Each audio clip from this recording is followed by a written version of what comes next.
Sejam muito bem-vindos e bem-vindas ao módulo de Patologia do Sistema Respiratório, né? Meu nome é Renato Santos Labossière, eu gosto que vocês me chamem de Renatinho, né? Mas ainda, às vezes, para alguém que ainda não tenha me conhecido pessoalmente, pode parecer estranho, mas ao longo desse semestre eu devo conhecer todos vocês, né?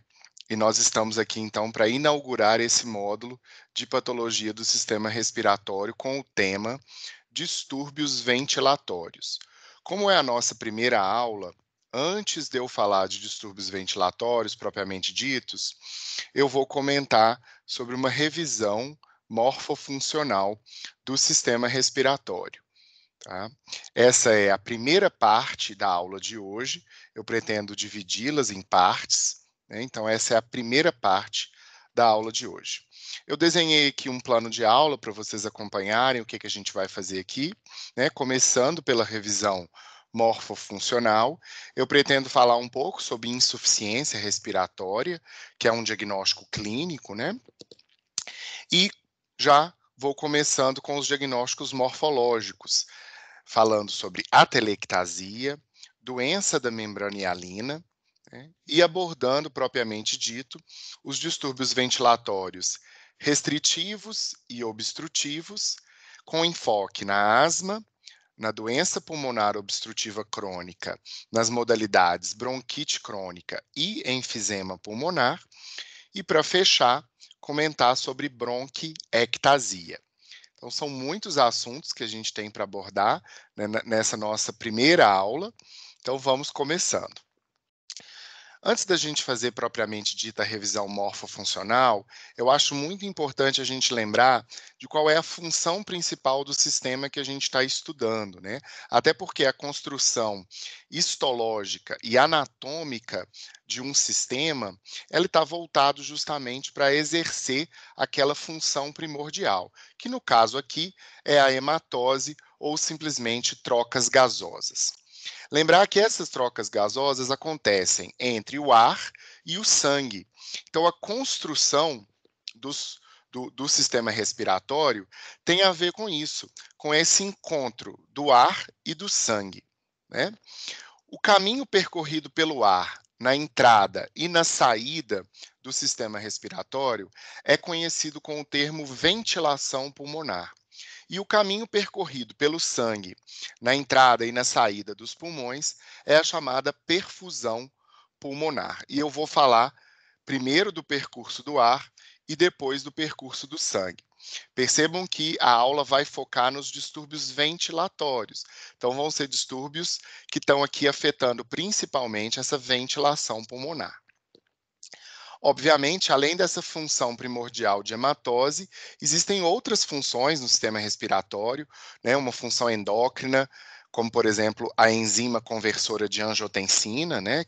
Que está no leito capilar pulmonar, a depuração de substâncias através da ventilação pulmonar, como, por exemplo, o caso do álcool, o equilíbrio ácido-base, que por mais que seja mais comandado pelos rins, né, também tem um efeito pulmonar associado a ele, então pode haver tanto alcalose quanto acidose provocadas por distúrbios respiratórios.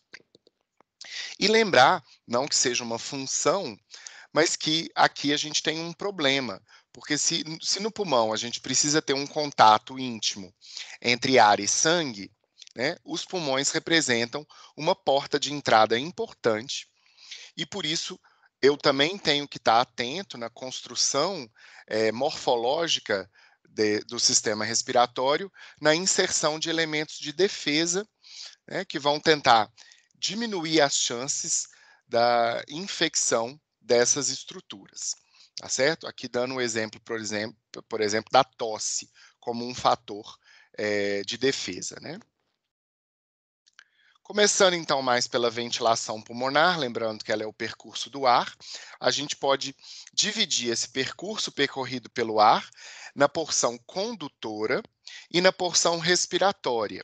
A porção condutora, também chamada de via aérea e de trato respiratório, ainda não existe troca gasosa. Já na porção respiratória, que é também conhecida como parênquima pulmonar, ou simplesmente alvéolos pulmonares, é onde justamente acontecem as trocas gasosas. Então, a via aérea, o trato respiratório, a porção condutora, inclui as fossas nasais, nasofaringe, laringe, traqueia, brônquios, até chegar nos bronquíolos terminais. O que vai acontecer aqui? A filtragem, a umidificação e o aquecimento do ar, preparando esse ar que veio do ambiente externo para aquele momento da troca, né, com o ambiente do sangue.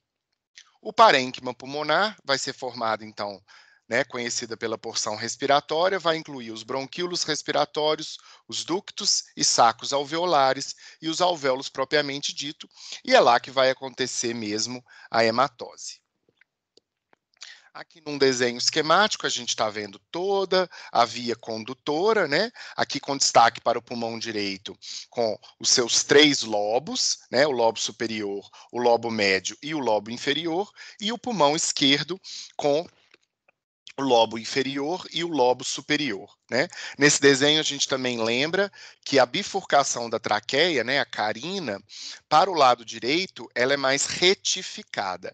É importante a gente lembrar isso quando a gente estiver discutindo, por exemplo, pneumonias por aspiração de substâncias, né, que podem ter mais chance de caminhar para o pulmão direito do que o pulmão esquerdo. E nesse desenho aqui, a gente está vendo a parte do parênquima pulmonar propriamente dito, com os sacos alveolares aqui representados, né? Então, de rosa, tudo que a gente estaria vendo aqui nesse desenho esquemático seria o parênquima pulmonar, e nessas outras cores aqui, a gente está vendo a via aérea propriamente dita, que ainda pode ser dividida em via aérea superior, da laringe, né, para cima, e via aérea inferior, da laringe para baixo. Tá bom? A gente não vai ter tempo aqui no nosso módulo para abordar a patologia da via aérea superior, né? Como, por exemplo, as sinusites, né? Enfim, nós não teremos tempo para discutir infecções de vias aéreas superiores, tá? Isso fica para outros momentos do curso, né? Vocês vão ter, com certeza, várias aulas sobre o assunto. Nós vamos concentrar mais na patologia da via aérea inferior e dos pulmões. Aqui, para lembrar a histologia, essa porção condutora, que é a via aérea, vai estar revestida por esse epitélio pseudoestratificado ciliar muco-secretor, que tem aí uma relação importante com a filtragem do ar, né? Porque a produção do muco pelas células caliciformes e o batimento dos cílios, que vai empurrar esse muco, vai ser responsável para fazer essa limpeza da via aérea, né? Existem outras células aqui nesse epitélio, a gente não deve esquecer, como, por exemplo, células neuroendócrinas, que têm funções regulatórias aqui, tá? Mas a gente sempre lembra desse sistema mucociliar na via aérea, responsável por essa limpeza do ar que está sendo levado até os pulmões, né? Evitando que impurezas cheguem até partes mais nobres do sistema respiratório. Aqui numa microscopia eletrônica, que eu gosto muito, acho muito bonito a gente ver aqui, uma foto de microscopia eletrônica de varredura, a gente está vendo a superfície das células ciliadas e aqui a superfície das células caliciformes com a produção do muco, né? Bonito demais, né? Muito perfeito. E aqui só para complementar que além da mucosa, que foi essa que a gente está estudando aqui da via aérea, você tem outros elementos encontrados na parede da via aérea, sejam eles as glândulas mucosas, que são essas aqui, a cartilagem aqui representada, né? O BALT, que não está representado nessa imagem, mas que é o tecido linfóide associado aos brônquios, e músculo liso, que a gente está vendo aqui, permeando toda a parede da via aérea, né? A gente lembra que glândulas e cartilagem vão ser encontradas apenas na via aérea de grande calibre, traqueia e brônquios, né? Mas já esses outros elementos vão estar presentes em toda a extensão. Trouxe aqui uma imagem de um bronquíolo terminal, que seria o finalzinho da via aérea condutora, né? Mostrando aqui que a parede é muito mais delgada e tem apenas músculo liso, né? Além, obviamente, do epitélio que está aqui. Tá? Por comparação, a gente também percebe que esse epitélio já não tem células caliciformes, até porque não faz sentido produzir muco tão próximo assim da superfície dos alvéolos. Não é isso? Eu lembro a vocês que, pelo fato da via aérea ter músculo liso em toda a sua extensão, o diâmetro dessa via aérea ele é variável. Tá? Então, eu posso ter broncodilatação, posso ter broncoconstrição. E lembro a vocês que o fato da via aérea de pequeno calibre não possuir cartilagem na sua parede, ela é um componente da via aérea que pode ser deprimível, que pode perder sustentação e pode eventualmente sofrer colabamento, tá? Ao contrário de traqueias e brônquios, em que esse processo vai ser muito mais difícil. Para eu ter colabamento de traqueia e brônquio, eu preciso destruir a cartilagem, né, perder a sustentação da cartilagem, para que seja capaz de haver esse colabamento da via aérea de grande calibre. Tá? Bom, aqui numa foto bem esquemática, a gente está vendo quando que a via aérea condutora, aqui representada por um bronquíolo terminal, está encontrando já o parênquima pulmonar. Né? Aqui o bronquíolo respiratório, que já tem alguns alvéolos se abrindo na parede, aqui já ductos alveolares e os alvéolos propriamente ditos. Né? Então a gente compara a espessura aqui da via aérea condutora, que não faz troca gasosa, para a espessura da parede dos alvéolos, que é onde acontece a troca gasosa. É uma espessura muito mais fina para permitir justamente esse contato do ar com o sangue. Né? Então, chegamos na porção respiratória, o parênquima pulmonar, que é o conjunto de alvéolos, e nesse desenho esquemático, então, a gente consegue identificar aqui vários elementos. Né? Os alvéolos são constituídos por septos alveolares que vão delimitar os alvéolos. Também podem ser chamados paredes alveolares. Tá?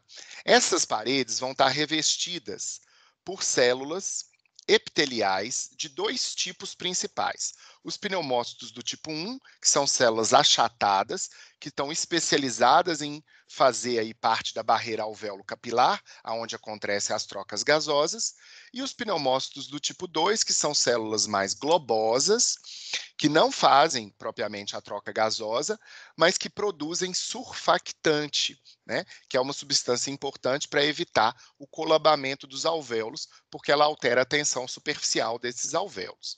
Não é isso? Além disso, os pneumócitos do tipo 2, eles resguardam a capacidade de fazer mitose. Então, quando eu perco os pneumócitos do tipo 1, vai haver naturalmente uma hiperplasia de pneumócitos do tipo 2 para substituírem esses do tipo 1. Tá? Além disso, aqui nessa cor mais rosa, não é rosa, uma cor mais pêssego, eu diria, né? Um bege aqui. A gente tem a representação do interstício pulmonar, que seria o esqueleto, né? A parte interna dessas paredes alveolares, que são constituídas por matriz extracelular. Né? Destacam-se aí a presença de fibras elásticas e de fibras colágenas, que dão propriedades para esses alvéolos, tanto de complacência quanto de elasticidade. A gente lembra que a complacência vai ser o fato desses alvéolos aceitarem uma pressão, que é a pressão do ar, que está chegando na inspiração, então eles se dilatam, né? Mas ao final dessa inspiração, vai haver uma tendência a fazer o alvéolo voltar ao seu tamanho original, e isso é a elasticidade alveolar, que por fim empurra o ar de volta para a porção condutora da via aérea, né, no fenômeno expiratório. Muito importante, então, esse interstício pulmonar com as suas fibras colágenas e elásticas. É também embebido nesse interstício pulmonar que a gente encontra os capilares pulmonares. Então, aqui a gente já está encontrando o caminho do sangue, né? Esses capilares pulmonares são revestidos por endotélio, bastante achatado, né? Contínuo, e em volta desse endotélio a gente encontra membrana basal.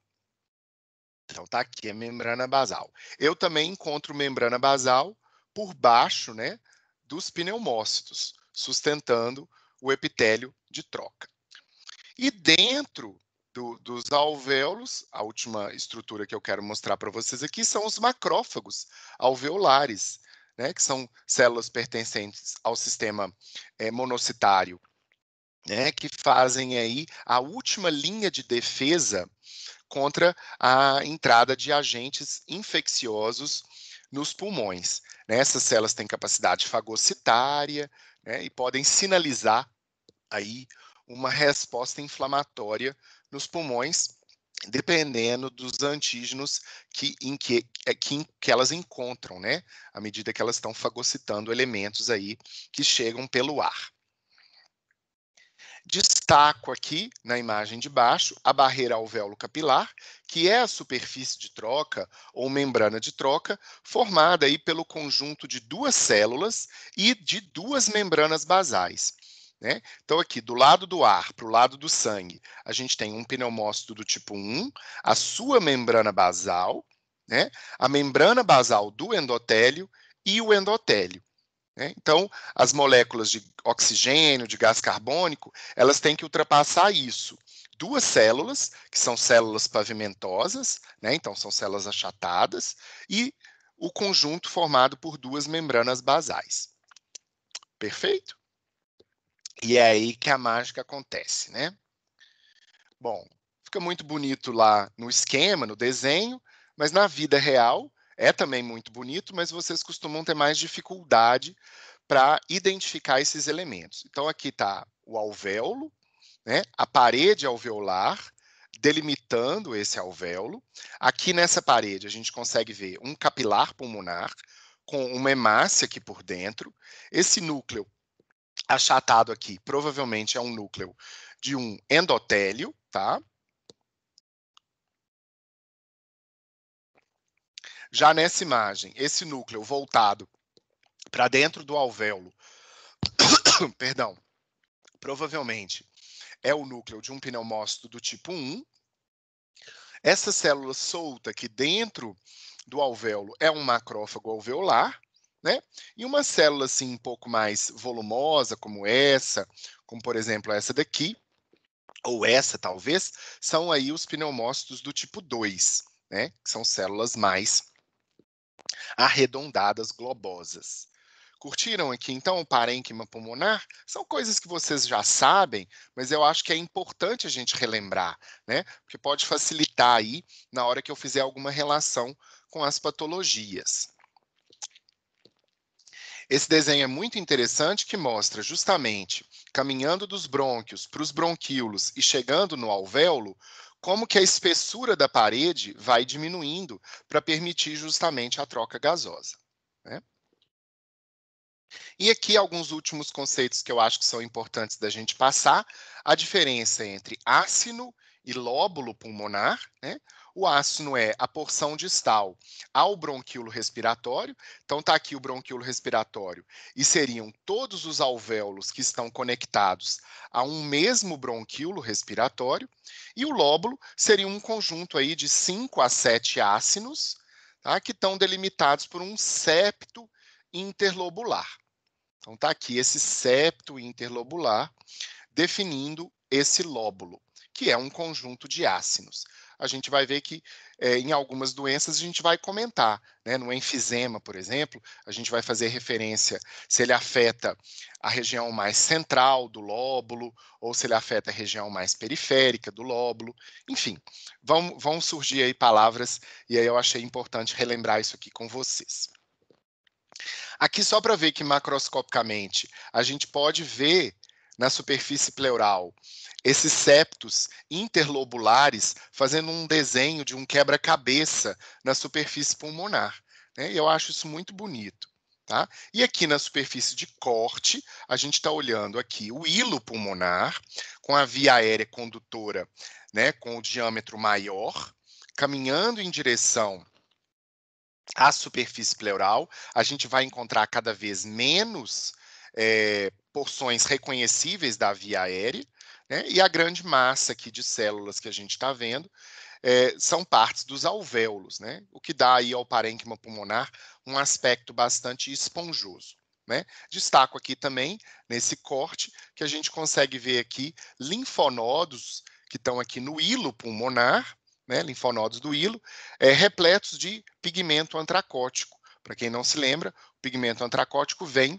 da aspiração de fumaça, né, da queima de combustíveis fósseis e do tabagismo também, e que se acumulam aí tanto nos pulmões quanto nos linfonodos, porque o pigmento pode ser drenado pelos linfáticos e ser carregado até esses linfonodos, que costumam ter esse aspecto bastante enegrecido.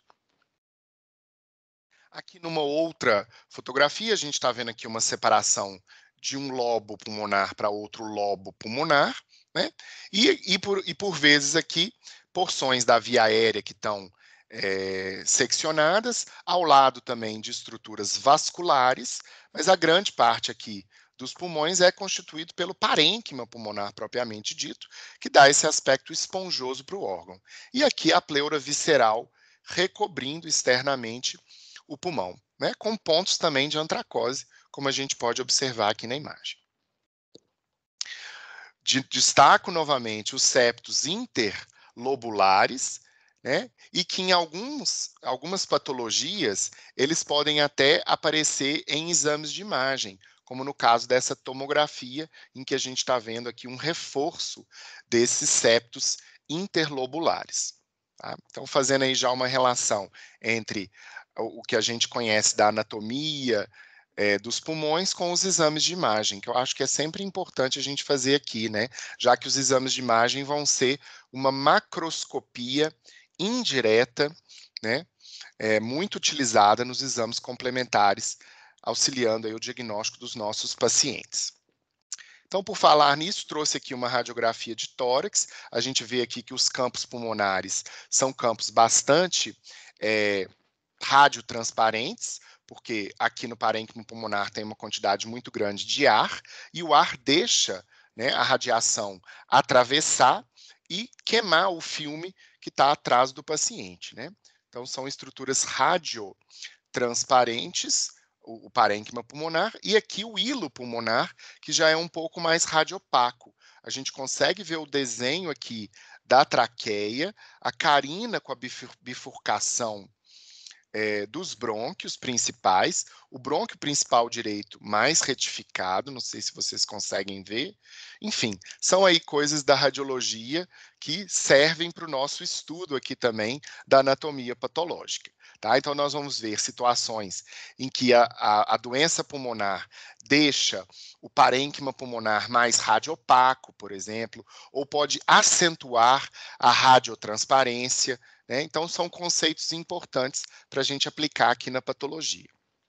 Trouxe aqui também para vocês, de curiosidade, um broncograma, né? Uma broncografia, em que você coloca aqui contraste na via aérea do paciente. Né? E esse contraste, então, vai destacar a via aérea. Então, aqui a gente está vendo o contraste mostrando, né, a via aérea do lobo superior do pulmão direito, do lobo médio e do lobo inferior. Olha como que quanto mais distal eu vou caminhando nessa via aérea, menor é o diâmetro, né? Até o ponto em que eu já não consigo ver mais a via aérea, porque eu encontrei já os alvéolos propriamente ditos. Muito bonito esse exame, né? Que pode ser útil aí, por exemplo, para desenhar a via aérea em doenças que deformam a via aérea, como nós vamos ver na aula de hoje, na bronquiectasia, que é o nosso último assunto dessa aula de hoje, tá? Mas que vai estar em outra parte, né? Como nós estamos dividindo. Aqui só para lembrar, que na inspiração a gente tem movimentação do diafragma inferiormente, né? A caixa torácica ampliando, né, pelo movimento dos músculos intercostais, criando uma pressão negativa aqui dentro dos pulmões e o ar entra. Tá? Lembrar que para o pulmão aceitar esse ar que está entrando, os alvéolos precisam ter o quê? Complacência. Tá certo? Já no movimento expiratório, a gente tem o retorno do diafragma e o retorno dos arcos costais, né, reduzindo o espaço, o volume da caixa torácica. Né? Isso por si só já vai forçar o ar a sair, mas muito importante também aqui a elasticidade dos alvéolos, né? Porque aí a tendência do alvéolo querer voltar para o seu volume original força o ar através da via aérea de volta ao meio externo, né? Eu lembro a vocês também que durante a inspiração eu tenho broncodilatação. Então, o diâmetro da via aérea vai aumentar, facilitando a entrada do ar. Tá? Comparativamente, o movimento inspiratório, ele envolve gasto energético. Então, é importante a gente lembrar isso, porque se nós temos um paciente fazendo taquipneia, com dificuldades nesse ciclo respiratório, né, o esforço que ele está fazendo representa gasto energético para ele. Tá? Então, eventualmente, por exemplo, num paciente que tem distúrbio crônico de ventilação, esse esforço muscular dele ao longo do tempo pode, inclusive, trazer para ele perda de peso, por exemplo, tá? Pelo gasto energético. Lembrei que a broncodilatação é na inspiração, né? E falei de complacência e elasticidade pulmonar, que já são conceitos que vocês já provavelmente já estão dominando bastante. Bom, algumas informações aqui a mais só para a gente relembrar. O diafragma é o músculo mais importante da inspiração. A musculatura acessória pode ser acionada tanto na inspiração quanto na expiração para facilitar a entrada e a saída do ar, mas lembrar que isso implica também gasto energético, né? Eu tenho regulação do ritmo respiratório. Essa regulação, os centros, né, respiratórios estão no bulbo e na ponte. E por isso, então, distúrbios neurológicos do tronco encefálico podem implicar em distúrbios do ciclo respiratório, né? A inervação involuntária e voluntária, que chega aqui até os músculos da caixa torácica, ao diafragma, vão aí coordenar padrões respiratórios, que vocês vão aprender melhor na semiologia, né? Mas lembro aqui para vocês, e que a inervação dolorosa vai estar presente apenas na pleura parietal. Então, dor torácica associada à patologia pulmonar vai estar presente se houver acometimento da pleura parietal. Essa é uma regra geral aí que a gente deve usar para o nosso raciocínio clínico. Lembrar que o sistema nervoso autônomo parasimpático, ele vai aumentar as secreções da via aérea, ele tende a fazer vasodilatação e broncoconstrição. Então, ele dificulta, né, a ventilação pulmonar. Já o sistema simpático faz redução das secreções, faz vasoconstrição e faz broncodilatação. Então, ele aumenta a ventilação pulmonar. Tá? Uma prova de função pulmonar muito utilizada nos nossos pacientes é a espirometria, né? E ela vai medir justamente a eficácia dessa ventilação pulmonar, porque através desse exame a gente vai medir a quantidade de ar que está entrando nos pulmões do nosso paciente e a quantidade de ar que está saindo dos pulmões. E são gerados aí vários parâmetros, como capacidade vital, né, volume expiratório, capacidade pulmonar total, volume residual, enfim, mede-se a quantidade de ar que entra nos pulmões, a quantidade de ar que sai, né, e a quantidade de ar que fica. Tá? E, então, na análise dos distúrbios ventilatórios, a espirometria é um exame, uma peça-chave aqui para o nosso estudo. Bom, então, nesse momento, eu falei tudo a respeito da movimentação do ar, entrada e saída desse ar, né? Mas eu também tenho que falar da entrada e da saída do sangue. Eu acho que é mais fácil, até porque vocês acabaram de vir do sistema circulatório, né? Então, a gente já pega carona aqui nessa história. E a gente lembra, então, que aqui nós estamos falando da circulação pulmonar, que é a pequena circulação, e no percurso de entrada, que traz um sangue desoxigenado, a gente tem as veias cavas, o átrio direito, o ventrículo direito, o tronco pulmonar, as artérias pulmonares, que vão penetrar nos pulmões lá no hilo pulmonar, e nas bifurcações diversas que vão acontecer aqui, eventualmente o sangue vai ser entregue à microcirculação pulmonar, arteríolas e capilares pulmonares. Perfeito? No percurso de saída, o sangue já vai estar oxigenado, porque as trocas gasosas acontecem na microcirculação pulmonar, né? E da microcirculação, então, o sangue parte para as veias, até alcançarem as veias pulmonares, que emergem dos hilos pulmonares e desembocam aí no átrio esquerdo, ventrículo esquerdo, mandando sangue para a aorta para a circulação sistêmica, né? Um esquema rápido aqui só para a gente lembrar isso. Então, sangue desoxigenado, tronco pulmonar, né, coração direito, artérias pulmonares, a microcirculação pulmonar de cada um dos pulmões, devolvendo um sangue oxigenado para o átrio esquerdo, que vai mandar esse sangue para a circulação sistêmica. Aqui com um enfoque na microcirculação pulmonar, que é o ambiente de troca, lembrando como que esse sangue está chegando até a superfície dos alvéolos e está sendo drenado das superfícies dos alvéolos de volta ao hilo pulmonar. E aquela mesma fotografia, só para a gente destacar os capilares pulmonares, como que eles são muito delgados, né? Passa aí uma hemácia, uma atrás da outra, para permitir esse amplo contato desse ambiente ar-sangue. Essa é uma fotografia muito bonita e muito interessante em que foi introduzido na corrente sanguínea uma substância que se solidifica, né? Então, de azul, representando o sangue desoxigenado aqui no lado direito do coração, partindo para o tronco pulmonar aqui, né? E de vermelho mostrando o sangue retornando aqui pelas veias pulmonares e indo para o coração esquerdo, né? Muito bonito. Olha como é que é rica a trama vascular dos pulmões, né? Isso é essencial para que haja troca gasosa. Tem que ter o sangue. Não adianta ter só ar. Tem que ter ar e sangue. Lembrar, turma, existe uma dupla circulação pulmonar, não é isso? As artérias brônquicas, que são o ramo da aorta, então estão trazendo um sangue oxigenado para os pulmões, tá? E que são aí, então, uma resguarda para os pulmões e estão, inclusive, protegendo esses pulmões contra eventos isquêmicos. A gente vai estudar infarto pulmonar na outra semana, mas já fica aqui um recado para que vocês entendam que um infarto pulmonar ele é mais raro, por exemplo, do que um infarto do miocárdio, né? Porque o pulmão é um órgão de circulação dupla, né?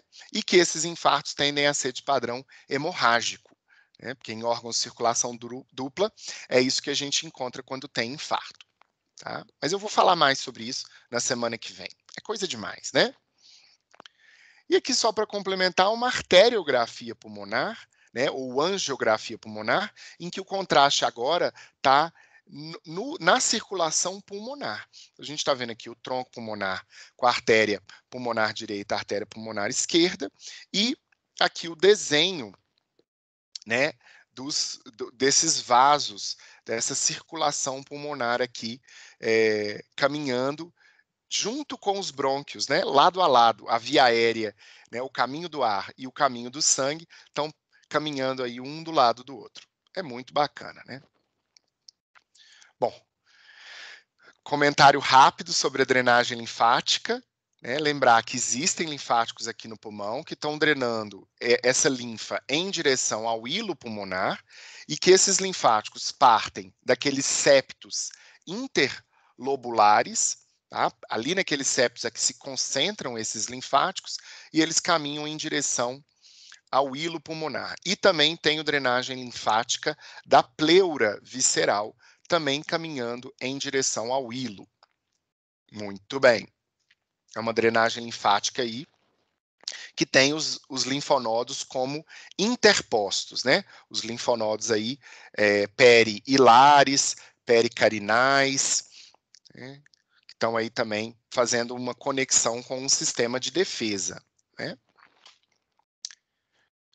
Resumindo, o oxigênio chegou, o gás carbônico saiu, bem, né, bobinho esse desenho, mas só para representar isso que a gente acabou de falar aqui, o caminho do ar chegando e saindo e o caminho do sangue entrando e saindo, né? E esse contato, então, da parede do alvéolo com o capilar pulmonar é onde vão acontecer as trocas. Um outro exame que a gente pode usar para avaliar essa gasometria arterial, né, é a ventilação-perfusão, que ela vai fazer uma relação entre as duas. Eu vou medir aqui a eficácia das trocas gasosas, né? Então, é uma maneira indireta de você observar essa relação ventilação-perfusão.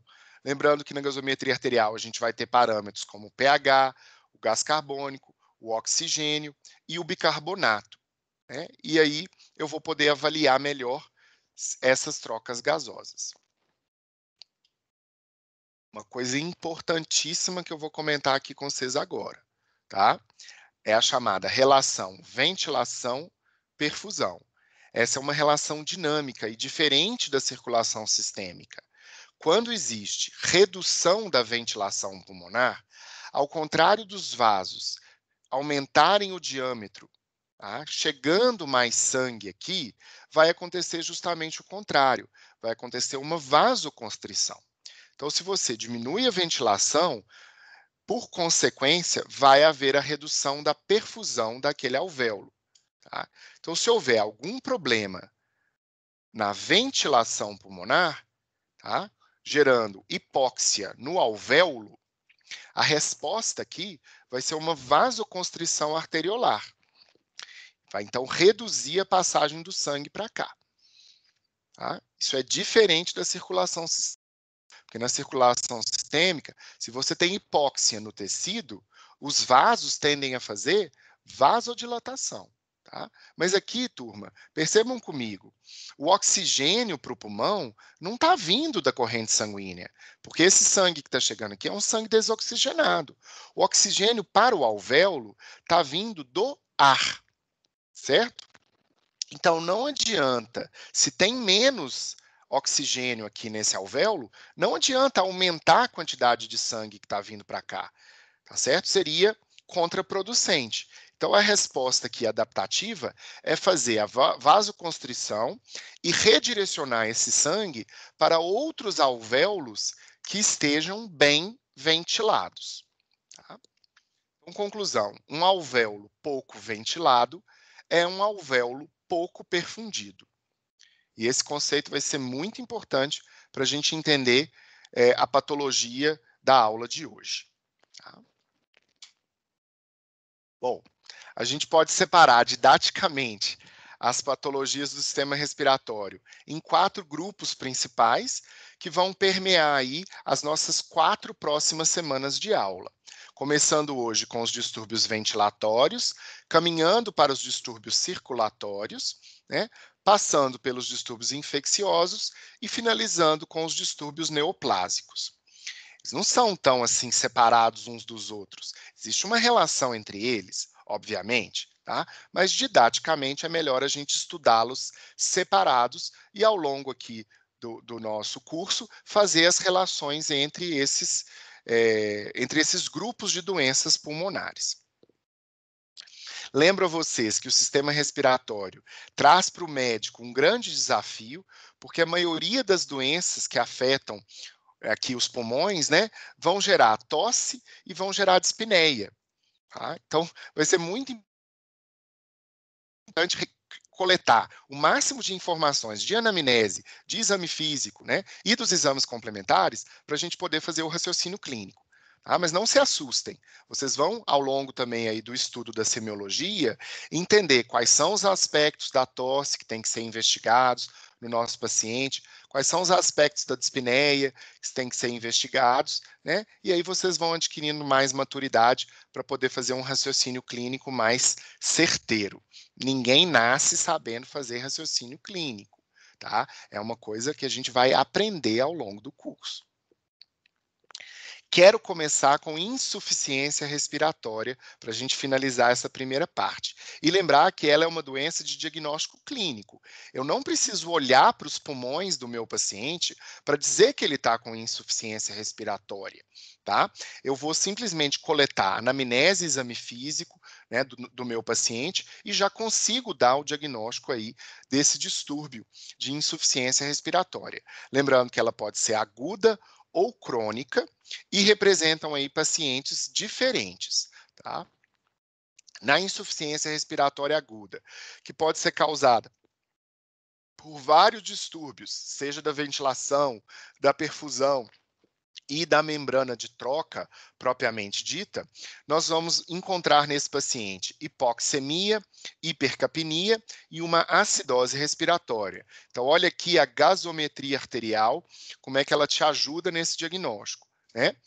E as manifestações clínicas vão estar relacionadas com fenômenos compensatórios que esse paciente desenvolve, né, na tentativa de aumentar as trocas gasosas. Tá? Ele vai usar a musculatura acessória para tentar trazer mais ar para dentro dos pulmões, lembrando que nem sempre o distúrbio é um distúrbio ventilatório que está causando esse problema, né? A frequência respiratória vai aumentar, e vai também haver uma descarga adrenérgica nesse paciente, gerando taquicardia, aumento da pressão arterial e uma tendência à sudorese.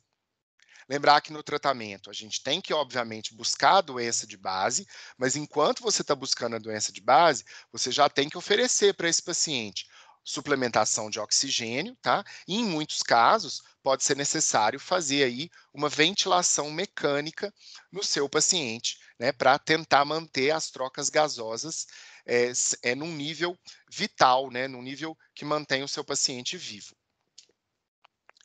Aqui só para mostrar num quadro clínico de insuficiência respiratória aguda, o aumento da atividade do esternocleidomastoide, retração de supraclavicular e supraesternal, retração dos espaços intercostais, que aí está toda a musculatura acessória, além de taquicardia, que é um fenômeno compensatório adrenérgico, né, também associado com sudorese, tá? Aumento da frequência respiratória, podem ser observados movimentos paradoxais da musculatura abdominal, tá? Devido a esse descompasso do ciclo respiratório, e está uma tendência a haver cianose central, principalmente na região perioral. Em comparação à insuficiência respiratória crônica, é um processo mais arrastado, né? As manifestações clínicas aqui podem demorar a aparecer mais, um processo mais insidioso, né? Também tem uma etiopatogênese diversa, tá? Tem hipoxemia, costuma ter hipercapnia, mas a acidose respiratória já não é tão presente porque eu tenho tempo para mecanismos compensatórios regularem o pH sanguíneo, tá? Esses mecanismos compensatórios podem estar associados com padrões respiratórios específicos que vão aumentar aí a chance de troca gasosa, além do aumento do hematócrito, numa tentativa de carregar o oxigênio de maneira mais eficiente na corrente sanguínea, e lembrar da compensação renal, né? Eu posso aí reabsorver mais bicarbonato nos rins, e isso equilibra também a acidose, né? É um mecanismo compensatório, tá? No tratamento, obviamente, a gente vai olhar para a doença de base, lembrar que nem sempre aqui a gente consegue estabelecer um tratamento de cura e que, eventualmente, esse paciente vai entrar aí na fila para um transplante pulmonar, né? A técnica de transplante pulmonar é extremamente complexa e os resultados, né, nem sempre são favoráveis, então é um tipo de transplante aí bastante complicado, né? Então não queremos que o nosso paciente necessite de um transplante pulmonar, tá? Fim, só para lembrar que na insuficiência respiratória crônica, que é um diagnóstico clínico, além dos sinais e sintomas da doença de base, a dispneia, né, a falta de ar, ela tende a ser progressiva, agravando-se à medida em que a doença evolui, e que muitas vezes o paciente tem perda de peso associada por esse aumento, né, do metabolismo, no sentido de fazer mais contrações musculares, né, para poder usar mais esse ciclo respiratório, e aí com isso eu posso ter também perda de peso nesse paciente com a insuficiência respiratória crônica. Bom, chegamos ao fim dessa primeira aula. Queria lembrar que, né, dessa primeira parte da primeira aula, queria lembrar que nas próximas partes aqui que eu for falar com vocês, nós vamos dar exemplos de doenças que causam insuficiência respiratória aguda, que causam insuficiência respiratória crônica, para vocês fazerem essa relação entre o diagnóstico clínico e o diagnóstico morfológico da doença de base, tá certo? tá? Então, até daqui a pouco, vocês vão ter, então, a segunda parte da aula. Obrigado pela atenção.